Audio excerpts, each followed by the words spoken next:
Your dreams are bigger, bolder, and more badass than the life you're living now, but something just keeps getting in the way. Join certified coach and former therapist Diane Wingert for the Driven Woman podcast. She'll show you how to get rid of whatever is holding you back so you can stop spinning your wheels and up-level your life. Get ready to hop in and buckle up. This is the Driven Woman podcast, and we're heading for the fast lane.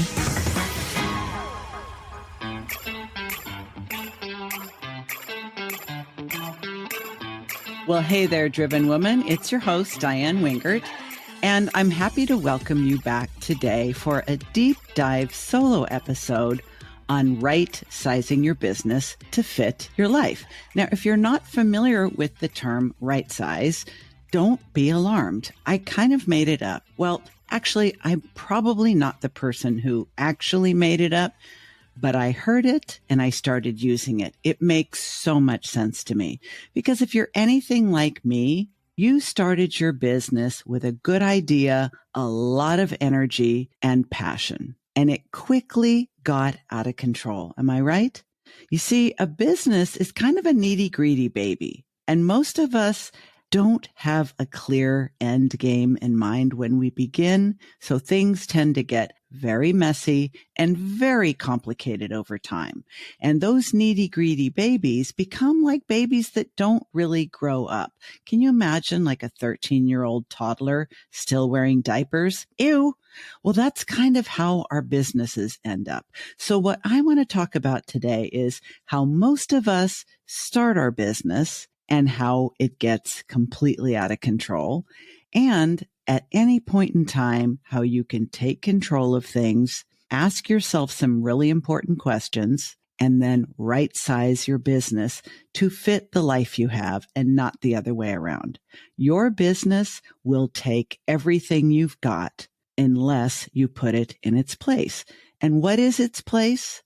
The right size place for the life you have. Because no matter how much you love owning a business, no matter how much you love serving your clients and customers, and no matter how much you identify with the entrepreneurial lifestyle, you've got to have other things besides your business in your life, even if we're just talking about an occasional meal and some sleep. So right-sizing your business is really a mindset, but it's also a skill set. And I'm going to teach you exactly how to do that today, even if you've been in business for years. Okay? So if you're ready for that, let's get going. First of all, if you are like most solopreneurs, myself included, 2 hands raised here, we start our business by following the celebrity entrepreneurs, the self-proclaimed gurus who make owning your own business look easy, fun, and lucrative. And who doesn't want that? So after we've bought a few of their courses and listened to a few dozen of their podcasts and maybe gone to some of their live events, because of course you get a better deal when you join their coaching program from their live event, you just jump right in. And before you know it, you've decided that your business has got to have courses and affiliate programs and multiple income streams and maybe some live events. And you've got to be on social media and do live streams and have done for you services, in-person events, VIP days. And let's not forget, everybody needs a podcast. Oh, and did I say memberships? Yeah, you better have one of those too. But unless you have a huge team and you literally have no need for sleep or any kind of life apart from your business, you're going to end up with a business that is one big hot mess and is absolutely not sustainable. If some of this sounds familiar, it's because you may have listened to my previous episode called I Hate My Business, Now What? Because this is how so many of us get to this point and why our business is anything but right-sized. I mean, let's face it, didn't all you really want when you decided to become a solopreneur is to be your own boss? To not have to be told what to do, how to do it, and when to do it by somebody else, no matter how high up the food chain you are. When I decided to become my own boss in 2010, I was an executive, but I still didn't like taking orders from others. I'd crawled all the way up the food chain and reported directly to the CEO, but I didn't like being told what to do any better than I had at any previous stage of my career. So that's what most of us want. We just want to be our own boss. And all of the studies that I have read say that's the number one reason people say they start their own business, because they want to be their own boss. The hype is when you are your own boss, you have flexibility, you have freedom, you can do things your way. And most of the time we set our sights on simply replacing our lost income from the JOB and work fewer hours. This is the promise, right? This is what all the gurus tell us. Even the small named wannabe gurus tell us, be your own boss, have flexibility and freedom, work from anywhere, earn a full-time income on less than full-time hours. So when that doesn't happen for us, we feel like a big old loser. And that's simply not true. They tell us, know your worth, double your rates, leverage and scale, and the riches are in the niches. If you're breaking out in hives and feel a little bile coming up in the back of your throat, I'm right there with you, because we've all heard the same things from countless people over and over and over. But when you think about it, if our goal was to become our own boss, why did we hand over all that power to these celebrity entrepreneurs and self-proclaimed gurus who told us exactly what to do, and we attempted to do it? Seems ironic to me, but I'll tell you what, I didn't see it that way when I was drinking the Kool-Aid, and I bet you didn't either. Once you've done all the things, once you've spent all the money, frankly, you've made all the effort, tried all the tactics, what you probably ended up with is a business where you are working far too many hours, serving far too many people, doing all kinds of different things that are not scalable, and working more hours than you ever did in corporate, nonprofit, or the academic world. And that feels like a great big fail, except it isn't. You see, you haven't done anything wrong. If you don't remember anything from this episode, remember this. You haven't done anything wrong.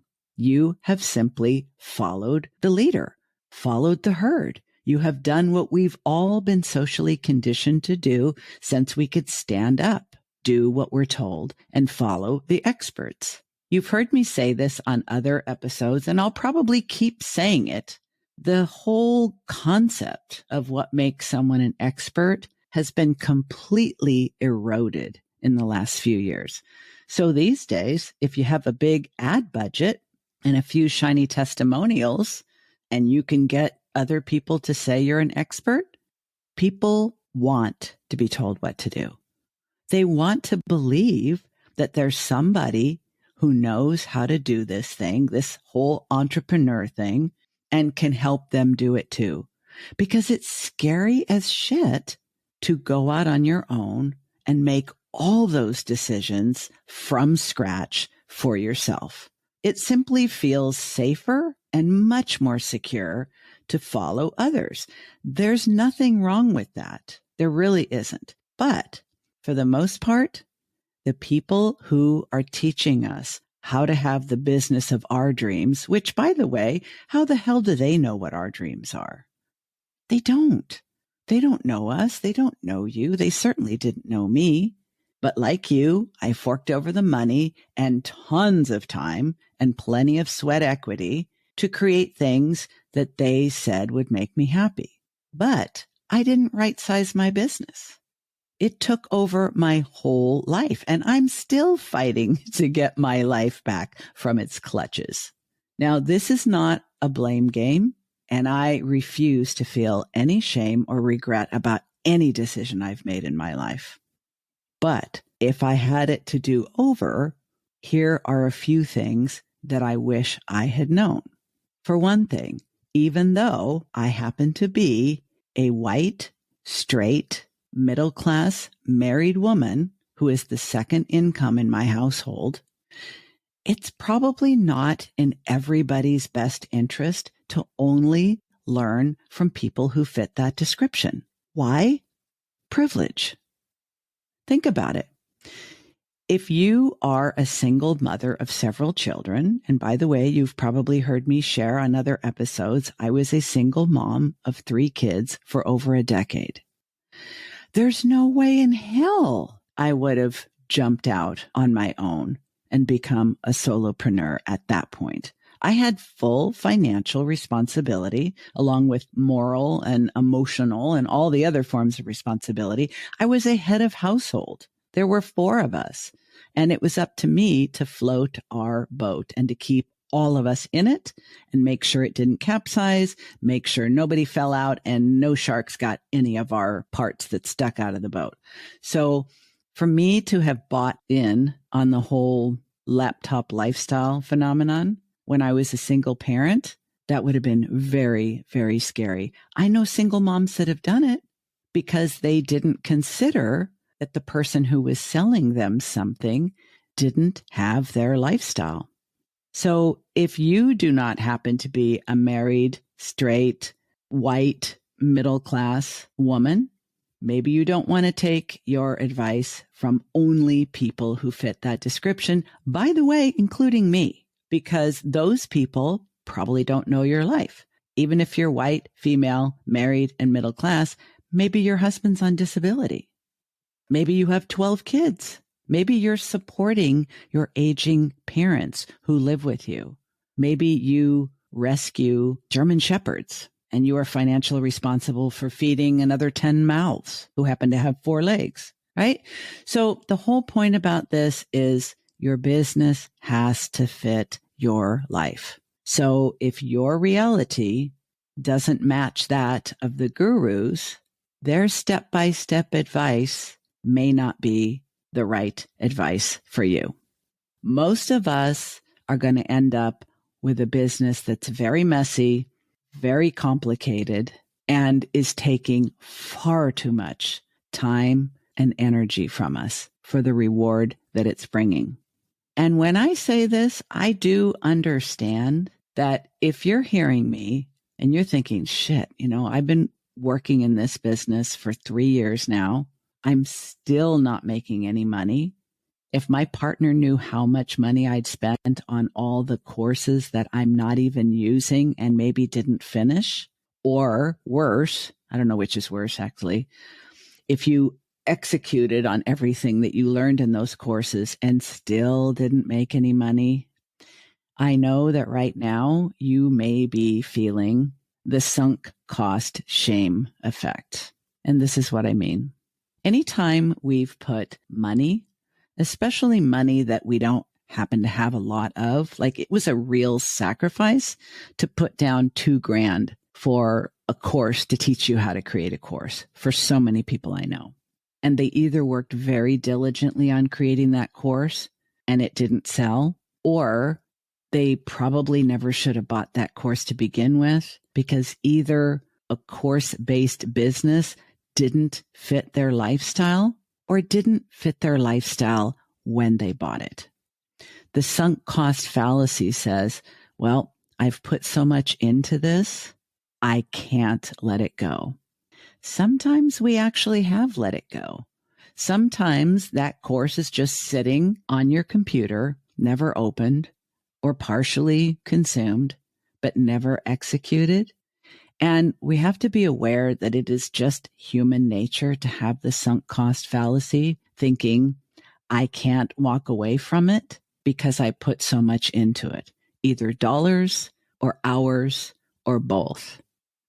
But if you're anything like me, and I suspect you may be, that thought train is going to lead you straight to Shame Town, thinking that you spent money and time and it didn't work out the way you thought it would. You're either going to feel like a dumbass for buying it or a loser for not being able to do it well. And if it really didn't fit your life then or now, and you just got caught up in the hype of buying at that live event because everyone sitting around you was buying? Girl, that is the intention of those events. Peer pressure, sales pressure. I've been in many events now, and I've bought things that I really absolutely had no use for. And I knew it at the time because of FOMO and because I wanted to be part of the excitement of running to the back of the room and getting out my credit card. I know this doesn't make any sense. This sounds like complete idiocy. And there are people in my life that I would not admit this in front of because they are, let's just say, the more critical types. But I understand this kind of hype all too well. So if you have plunked down the money and or the time for things that were really not right-sized for your life, please acknowledge that you are one of so many people with this experience. And honestly, the shame should be on these millionaires for taking the money of so many people who they know damn well at the point of purchase are never going to be able to get the value promised. They know it. You have nothing to be ashamed of. And I also know if your business is messy as fuck because you have incorporated so many different tactics from so many different gurus because, well, this sounds good. And oh, I just found out my friend is doing that. And that sounds good too. And I just read on this blog that everybody's doing a membership now. So I got to have one of those. If your business looks like a fucking yard sale because it's literally got a bunch of things that don't seem to fit together, you are not alone. You are not alone. There are so many of us who are literally looking at the financial decisions we've made in our business over the last few years, and all you can do is shake your head. And of course, starting over feels like ass because of the thoughts that we have that all this and nothing to show for myself. You know what? It's okay. It really is okay. Because if you've got something that isn't working for you in your business, and if your business doesn't fit your life, that is never going to bring you joy. That is never going to light you up.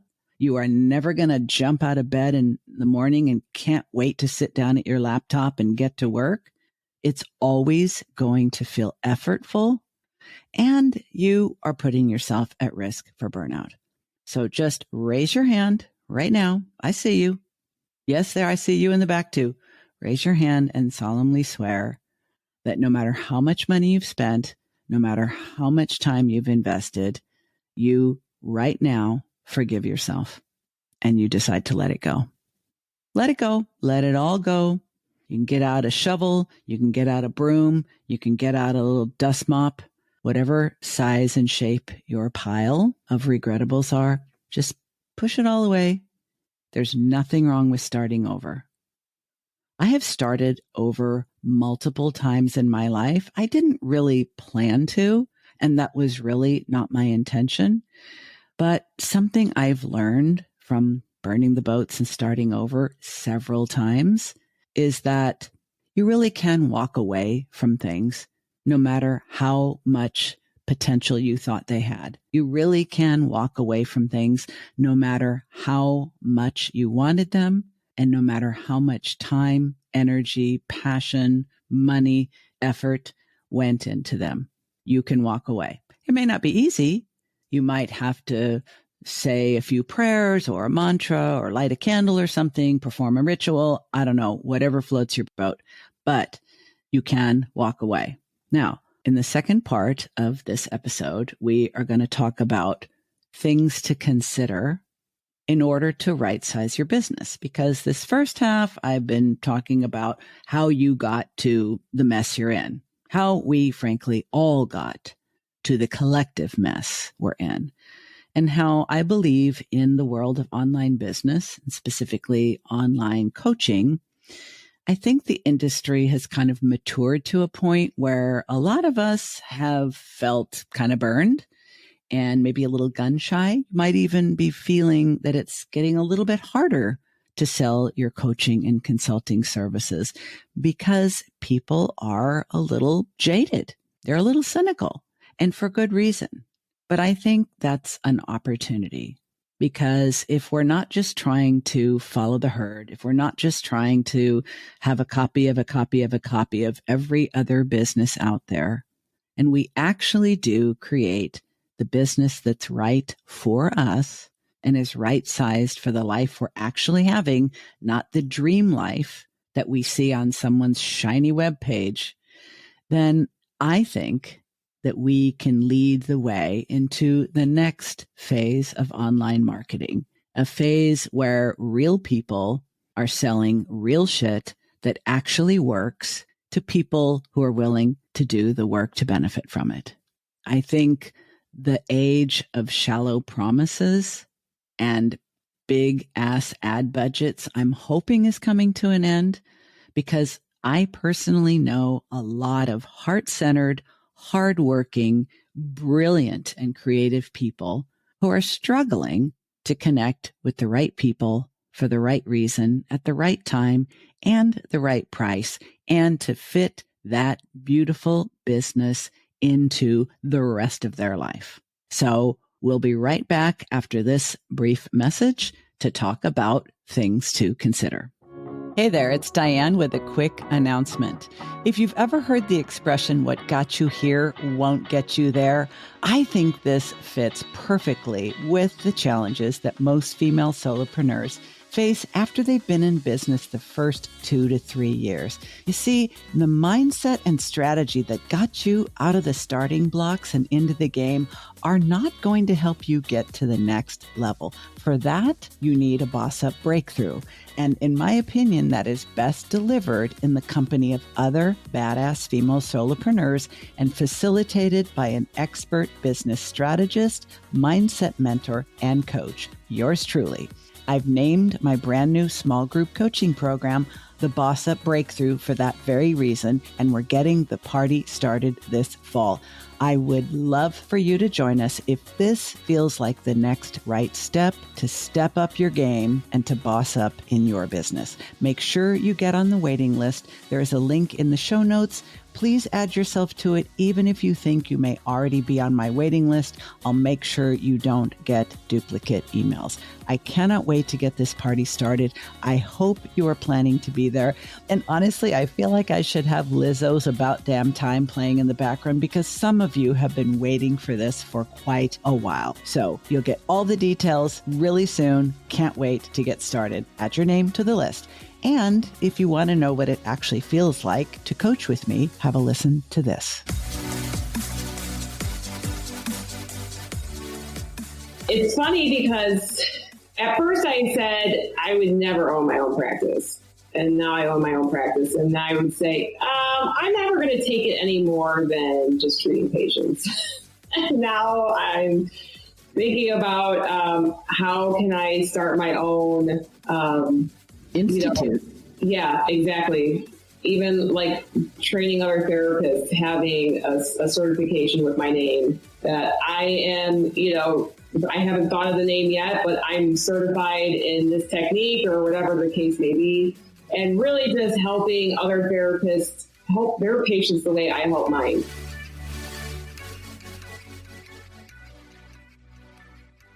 Okay, so what are the things we need to think about? What are the things to take into consideration? And, sometimes I think, wow, I wish I knew this when I was getting started. Oh, I wish that I had hired someone who would have asked me these questions, or I would have read them in a blog or heard them on a podcast or seen them at someone's live event. But you know what? There's really absolutely no way of knowing whether they would have landed in the right place for me then. I kind of think about my disastrous first marriage, and I remember the pastor who married us telling me after the divorce that he knew the marriage wasn't going to work. And I remember being quite incensed and thinking, why the fuck did you tell me? But looking back on it now, I realized I thought I knew everything. And I really wasn't that open to being told. Remember at the very beginning of this episode, we talked about the people who become entrepreneurs often do so because they want to be their own boss, because they want to make their own decisions. They don't want to be told what to do. So if this information doesn't land for you, that's totally okay. It may not be the right time. You may not be ready to hear this, and it may not be relevant for you now. But down the road, if it feels like your business has taken over your life and you're putting in far too many hours for the money you're getting, and you're starting to fantasize about looking for a job, go dig this episode out of the archives. It's number 119, and listen to it then. Because for me, these things were learned by experience. And if you are at a place where, okay, I've had enough experience, now I just want someone to help me sort it out, these might help you get started. Are you ready? Okay. Let's just say you're starting your business, or you decide to just level it. Just sweep all that shit away, all those offers and courses and programs and just all the stuff that really doesn't even go together because you really were told you had to do all these things, so you did all these things. Let's just imagine they're all gone and you're literally able to start from scratch. Do you want to work full-time in your business, like 40 hours a week or more? Do you want to work part-time? Do you want your business to be a side hustle? Or do you want your business to be seasonal? That's one of the first things that it's so logical that we consider, but it's amazing how few of us actually do consider it. How many hours do you actually have and want to invest in this business? Okay, you ready for the next one? How long is your runway?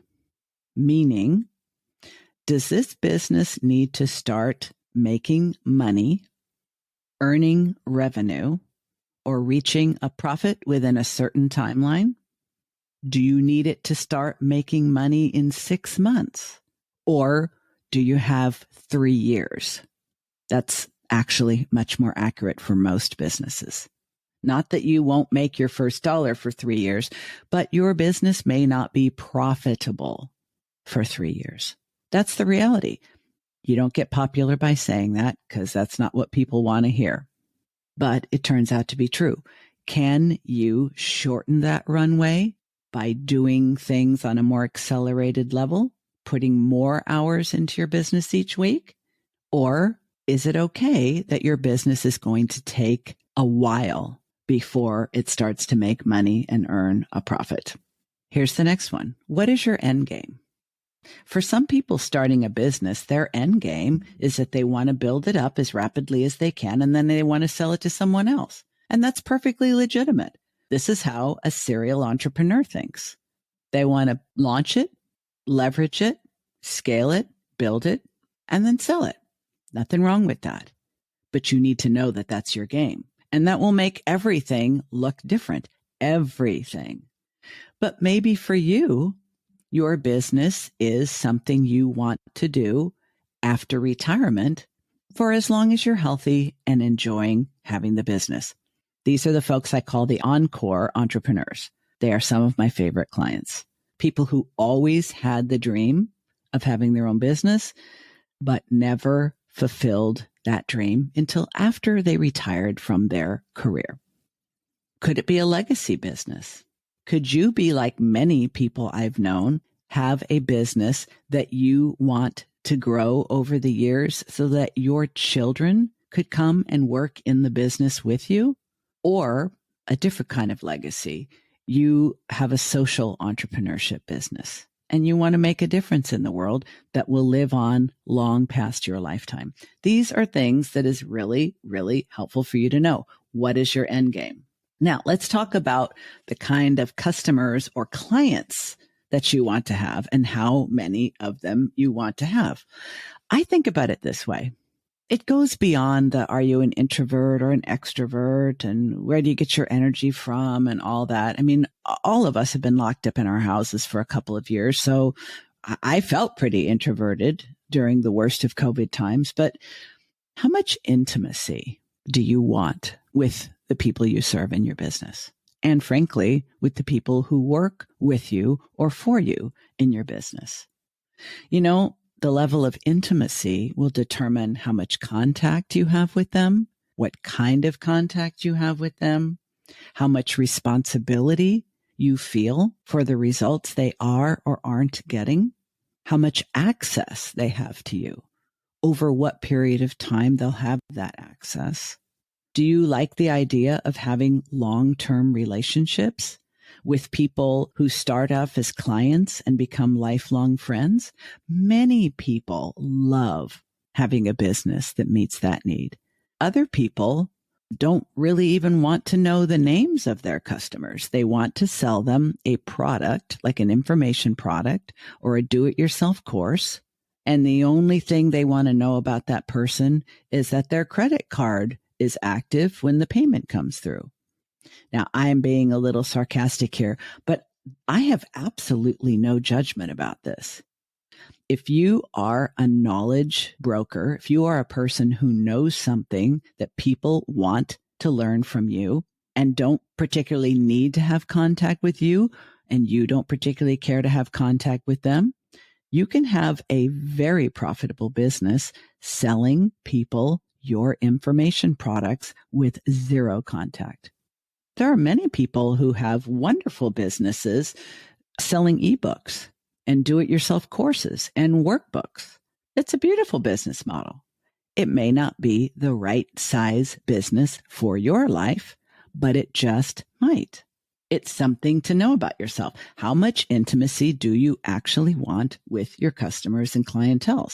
Obviously, if you have a do-it-yourself course business, you're at one end of the spectrum. If you have live retreats where you get together several times a year in person and hang out 24/7 for a few days at a time, that's at the whole other end of the spectrum. And there's everything in between. I do it for you, we do it together, or you do it for yourself. Different levels of intimacy, different levels of communication, connection, contact, access, all of that. It's so helpful to really think that through in terms of how that kind of business fits with the rest of your life. Now, online business was not available to me when I was a young mom with 3 growing children. But I would imagine if it had been, and I had been able to take that road then, it probably would have made a lot more sense for me to be creating courses or maybe a low-priced membership program where I would enroll other moms with kids, because that could fit with my life and it would fit the life of my clientele as well. But I'm at a different stage of life right now. So those considerations are not big influencers. What are bigger influences for me right now are my bandwidth. How much energy do I have and I'm willing to put into my business when there are other things at this age and stage I also want to focus on? You've heard me say in a previous episode, my husband and I have relocated, long distance relocations, twice in the last 3 years. So what that has meant is we have gone to 2 cities to live our life where we didn't know a soul. First one, we stayed for 3 years. We decided it was not our forever home. We just moved again. It is a high priority for me to get to know my community, to get to know my neighbors, and to make friends in the local area. If that were not a priority, I could be a total workaholic. I could literally spend 80 hours a week at my business and I would be happy as a clam in a mud bank. But I'm not going to allow myself to do that because that's not a full, rich, and healthy life. And a full, rich, and healthy life is what I'm after. I need time to exercise. I need time to sleep. I need time with my partner. My husband and I have both been workaholics who have spent the better part of our waking hours apart for the last 25 years. Now we both work full-time from home. Huge adjustment there. It's a different lifestyle, right? I have right-sized my business to fit my current life so that I can work for several hours in the morning, and then I take a several hours break in the middle of the day to have a nice leisurely lunch with my husband. We both cook together, we eat together, we have a nice chat. I usually do a little bit of reading and I take a nap. And then I work my second part of my shift in the late afternoon and early evening. I couldn't do that if I had kids at home or grandchildren or a bunch of animals or anything like that. So the point is this, like if I decided I'm going to do in-person events, I would have to structure them around those other needs. And I think wanting to have your own business is a wonderful thing. But if your business doesn't fit your life, it could end up being almost feeling like an abusive relationship. You can come to feel like your business is abusive because it's so demanding and you have to do so much for it. And if it puts you in direct conflict with other parts of your life that also need you and want you, that's really hard. And it's really hard to accept that when it feels like it was self-induced, when we feel like we were the ones who made the decisions that led to this. And I know I'm probably not the only one whose first thought is, well, you made your bed, now lie in it. Okay, that was my first thought. That's not the thought I'm going with. So thinking about what level of intimacy you want with your clients is really important. Now, here's another one.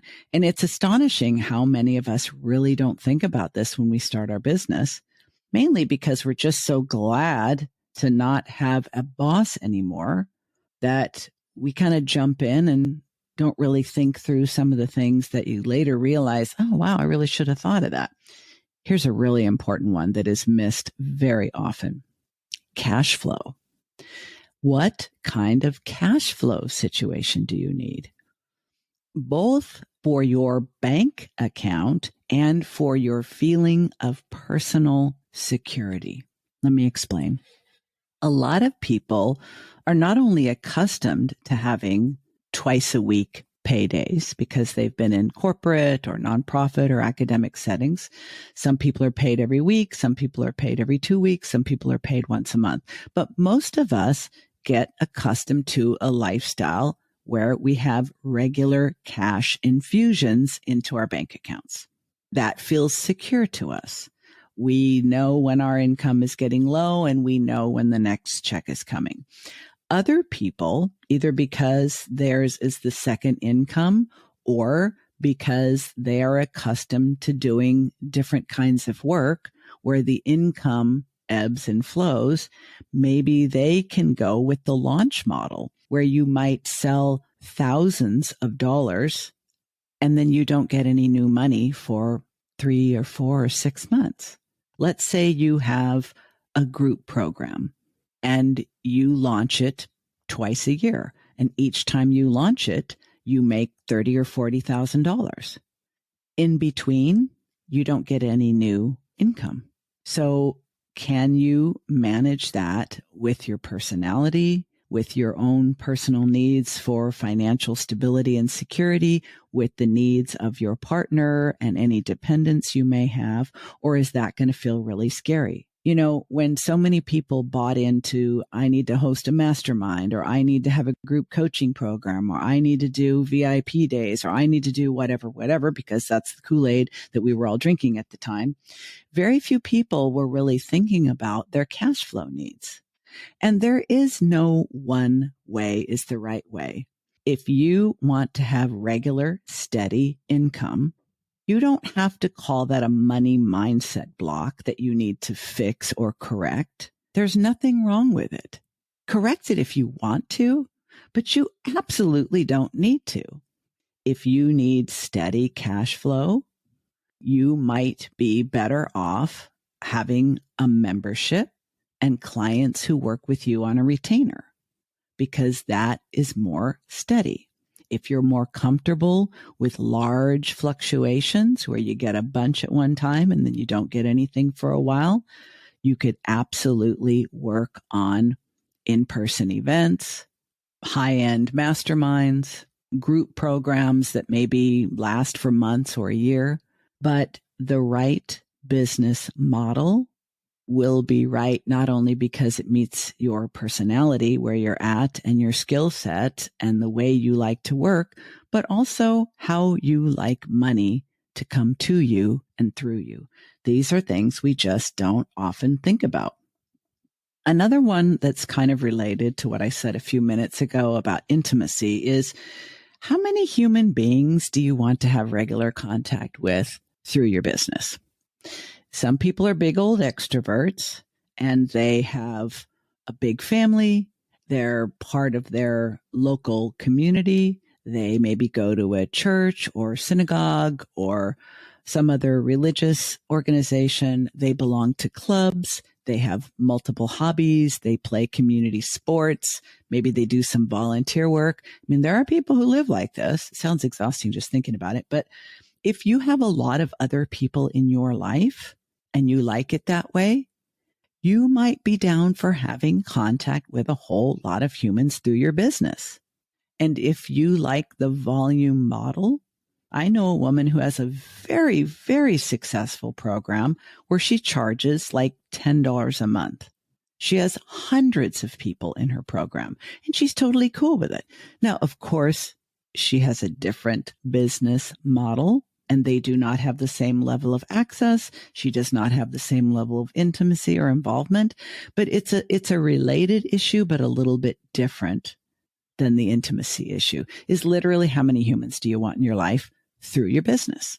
And how does that fit with the other humans in your life for other reasons? These are really important things to consider, and there are no right answers. Here's another thing we don't often think about, and this is especially true for my coaches out there. Coaches fall in love with coaching, oftentimes because they hired a coach, they had a fabulous experience, and they thought, oh my God, this is what I want to do. But if you are a coach, if you are a consultant, if you sell services, you're going to be spending the majority of your time marketing, unless you happen to have an existing network that all knows what you do, wants what you do, and is willing to pay for what you do. For the rest of us, there's marketing and a whole lot of it. So that's the other piece about right-sizing your business to fit your life. You have to be able to have the time to market the thing that you sell, not just deliver the thing that you sell. So if you want to do one-on-one coaching, how many humans can you coach one-on-one each week and have the additional time to market that? Because nobody is going to be your client forever. That's a very, very, very important consideration. And, it all comes down to, when it comes to right sizing, I've been talking mainly about time, but there's also money. And I think we talk about time and money as being the two commodities. I would say time, money, and energy, because none of us has unlimited energy. I've been living with chronic pain for half my life. I am well acquainted with the fact that I do not have limitless energy. There are things that I do to increase my energy, but when it's down, I have to respect and work with that. And the same is true for you for different reasons, right? You may have a baby in the house, whether it's a puppy or a human baby. And if that's the case, you're probably not sleeping through the night. And that absolutely has an effect on your business. And your business has to take that into consideration. So if you do not have the time to market the business that you've chosen to have in order for it to fit your life, then you're going to need to pay someone else to do it for you. There are many people whose businesses include a salesperson or a sales team or closers, or they spend a lot of money on ads, Google ads, Facebook ads, Instagram ads. I even have TikTok ads. So if you have a business that's right sized to fit your life, maybe what makes it fit is that you are able to spend the money on advertising or on hiring someone to sell your services for you, because if you did it yourself, it would no longer fit your life. These are all options to consider. There is no one that's any better than any other. But if I've learned anything from being in business for myself for the last 12 years, is that right-sizing our business to fit our life comes down to this: boundaries bandwidth to prevent burnout. We need to have boundaries between our business and the rest of our life. The business actually has to fit the life we have, not the life the guru who sold us on the idea has. And if we continually exceed our boundaries, we don't respect the fact that we actually have a bandwidth because we actually have a life apart from the business, or we want to have one, we eventually end up in burnout. Two of the people that I enjoy collaborating with the most, Caitlin Donovan of Fried the Burnout podcast and Dave Greenwood of Overcoming Distractions podcast, who also recently wrote a wonderful new book on overcoming burnout, are two of the people who I pay attention to because burnout is always a prospect for entrepreneurs. You might think you're not at risk at burnout. That very thought means you are. Any of us could burn out. And burnout is such an insidious thing. It usually just doesn't come like a thief in the night and drag you from under your bed. It usually happens more like battery acid, one drop at a time until you're done. So right-sizing your business to fit your life is not just about really enjoying being an entrepreneur and really having maximum benefit from having made that decision, but also making sure that your business fits the rest of your life so that you can enjoy all of it with no risk for burnout. So I will be publishing some carousel posts, infographic posts on Instagram about this week. If you have found this information helpful, I hope that you will share those with others who need to hear it. And all of the things that I've talked about are in the show notes. Some people really need to hear it and see it. I'm one of those people. So I often go back and read show notes after I've listened to a podcast that's been particularly helpful. You absolutely deserve to have a right-sized business that fits your life. If you're working far too hard, far too much, and really not enjoying what you've got, and you think I might be the person that'll help you, I would be delighted to work with you either one-on-one or have you join my upcoming Boss Up Breakthrough group program starting this fall. There are links to both in the show notes, and I would be delighted to help you uncomplicate your life so that you actually enjoy the business you have. Okay, that's all for now, and I look forward to seeing you again next week with another amazing guest interview. You've been listening to the Driven Woman podcast with Diane Wingert. Want more straight talk and strategy each week that will take you from spinning to winning? Don't forget to hit subscribe in your podcast player so you won't miss a single episode. Then head on over to the Driven Woman free and private Facebook group community. See you there.